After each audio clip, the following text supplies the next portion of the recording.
Okay, so I will begin. I wanted to start off by saying that I just had a little boy, so this is my first event.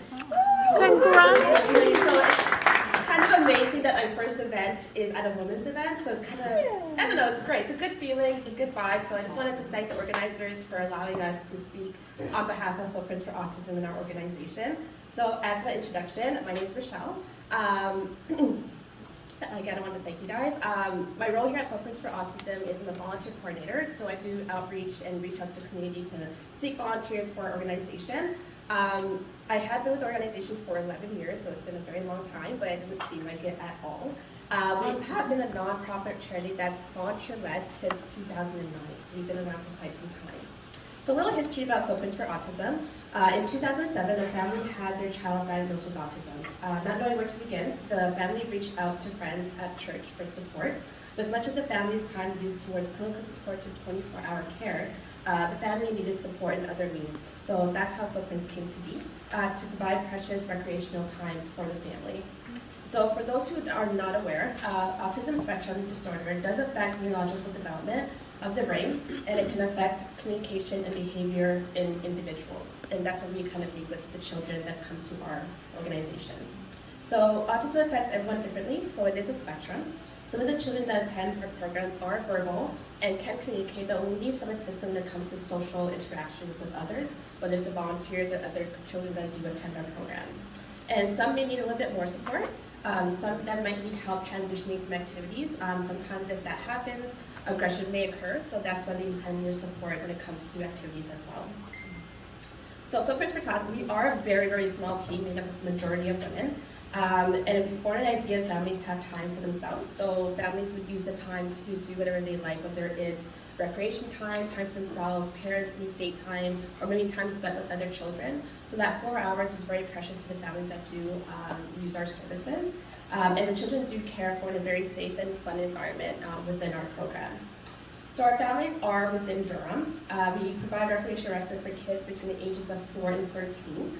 And we also have a teen program between the ages of 12 to 21, which is aimed to help those teenagers kind of adjust to adulthood. So a lot of transitions and social skills and things to adapt to kind of get out into society, because we know in Durham and outside Durham as well, there's a lot of lack of programs for teenagers who have been diagnosed for autism.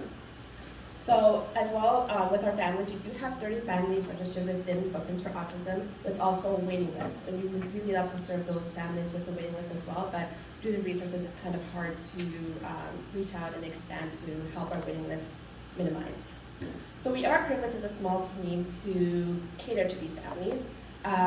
We do have some testimonials from our families I did want to include, and I got the 2-minute warning. Okay, so, so one parent did say that my son has been attending Footprints for Autism for about 2 months now and absolutely loves it. He's been to the weekend sessions and day camp as well. Although he cannot always verbalize his excitement, we can always tell he's excited to go each time. The volunteer organization is always so friendly and super easy to talk to and work with. We work to continue having our little guys join and have fun, socialize with really great people and new friends. So another aspect towards our program is the volunteers. So we do care to our children, we also care to our volunteers, and that's where my heart is obviously into, is the volunteers. We do provide education for our volunteers, provide hands-on experience with child and youth.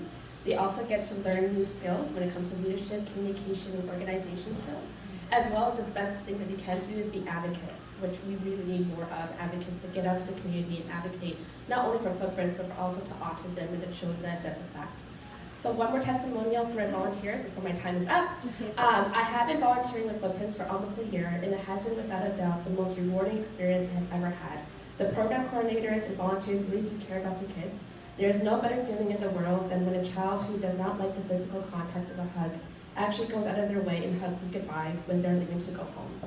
So that's his testimonial, and here's mine since I still have a bit more time. Since I've been with Footprints for 11 years, I did see a lot of kids who were aged from 2 to now who are teens. And for me, the most touching thing is if they still know my name. So whenever I do go in, for them to run up to me and say, "Hi, Michelle, like, how are you doing?" And to know that they were nonverbal at once, to see their growth to now teenager is very touching. So I do believe that our program would benefit a lot from your help, from the community, and if not, I'm really honored to have this time to speak to all of you guys about our organization and get our name out there, and just to meet a lot of wonderful women, especially the table that I'm sitting at. Amazing, like I'm just having the best time ever. So again, thank you so much for this opportunity, and on behalf of Footprints for Autism, thank you for listening and hearing about our organization.